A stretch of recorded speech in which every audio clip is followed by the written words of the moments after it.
pernyataan virtual itu bisa viral dengan hitungan detik ataupun menit. Secepat itu. Secepat itu Iya. ya. Banyak aktivis perempuan tuh yang diserang secara online. Waktu ngomongin soal HAM dan juga diplomasi. Ngeri nggak sih? Ya kan? Ngeri sih. Banget ya ternyata. Halo semuanya. Hai. Selamat datang di podcast kami, Ruang Ngobrol Santai dengan isu-isu global, diplomasi, dan perubahan dunia yang kadang cukup complicated, tapi kita bahas dengan yang lebih ringan dan relevan. Sebelum aku mulai, izinkan saya perkenalkan diri. Nama saya Emma Alaida Rusmanta, biasa dipanggil Emma. Nama aku Adelia Yovita, biasa dipanggil Odel. Nama aku Imtiazatun Hayati, biasa dipanggil Neha. Nama saya Sultan Arif Setiawan, bisa dipanggil Sultan. Nama aku Damara Alif Safanani, bisa dipanggil Dara. Nama aku Muhammad Hasan Akmal, bisa dipanggil Akmal. Nama aku Burli, biasa dipanggil Burli. Oke. Dan hari ini kami bakal membahas satu topik yang cukup unik banget. Ada yang tahu nggak? Apa itu? Diplomasi feminis di era digital.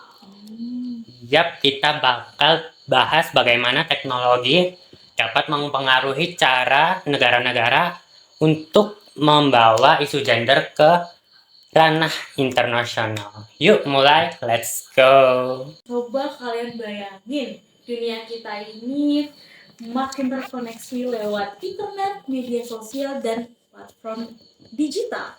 Apa sih pengaruh diplomasi feminis di era digital ini? Ada yang tahu?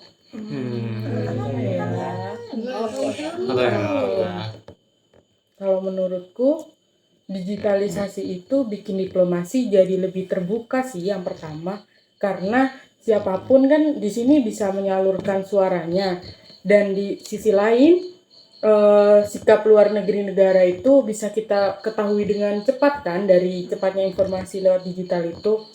Nah, yang kedua ngomongin soal kecepatan informasi yang datang, di sini diplomasi feminis ini bisa disalurin lewat kampanye-kampanye ataupun pernyataan virtual, itu bisa viral dengan hitungan detik ataupun menit.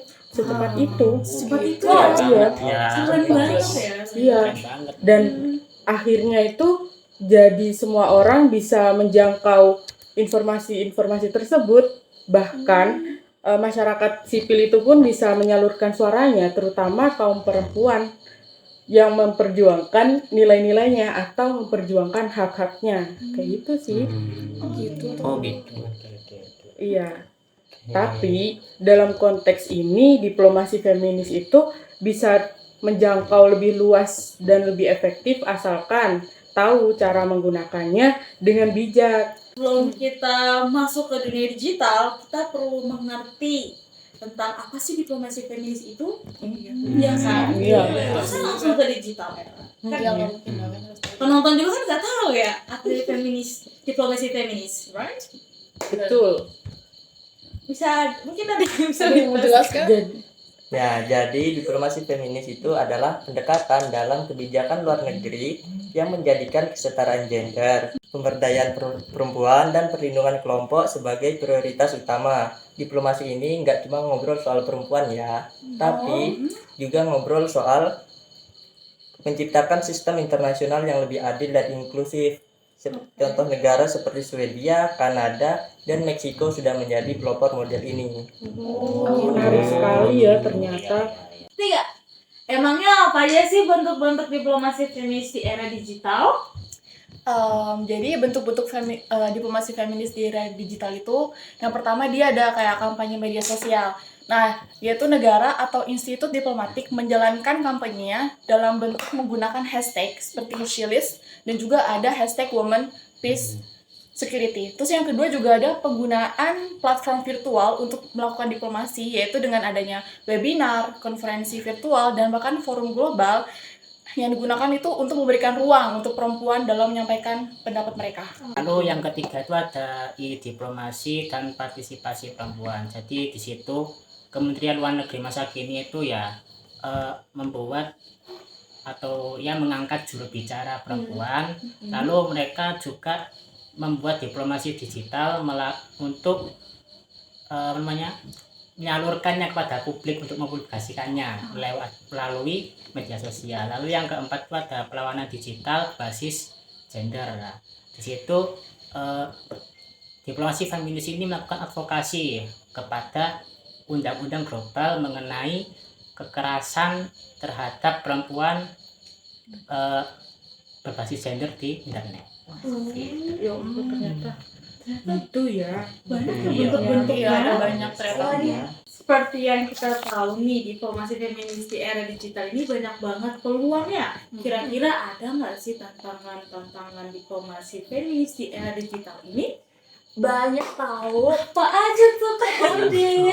Jadi ada cyberbullying. Nah, banyak aktivis perempuan tuh yang diserang secara online waktu ngomongin soal HAM dan juga diplomasi. Ngeri nggak sih? Ya kan? Ngeri sih. Banget ya ternyata. Nah, jadi selanjutnya tuh ada penyimpangan akses teknologi. Nah, nggak semua perempuan tuh punya akses internet yang memadai, terutama di negara-negara berkembang.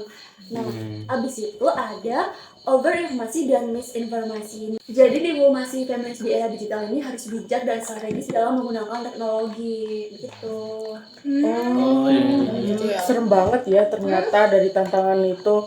Artinya kita sebagai perempuan juga perlu hati-hati dalam menggunakan teknologi. Bisa jadi kalau kita salah dikit, kita yang kena juga. Iya, benar. Wow. Apalagi ngomongin soal HAM sama diplomasi terus bisa orang kayak bener gak sih? Iya, enggak banget ternyata. Parah sih. Ngawur banget ya. Jadi teman-teman, kita hidup di zaman dimana satu tweet bisa memicu debat global dan satu kampanye bisa memicu kebijakan internasional. Diplomasi feminis di era digital ini banyak potensi yang cukup luar biasa asal dilakukan dengan inklusif, aman, dan kritis. Oke, itu dia obrolan hari ini soal diplomasi feminis di era digital. Gimana sih menurut kalian? Apakah teknologi bisa membawa hal positif atau justru buat tantangan baru? Kalau kamu punya pendapat, boleh komen di bawah session di YouTube ini ya, dan jangan lupa share. Oh iya, buat teman-teman yang mau ngasih feedback ataupun mau ngasih topik buat kita bahas selanjutnya, bisa langsung komen aja ya di bawah. Komen Kita guys. Oke, sampai ketemu di episode berikutnya. berikutnya. See you. Bye-bye. Wes, alhamdulillah. Oh, Sudah. saya ulang. Aduh.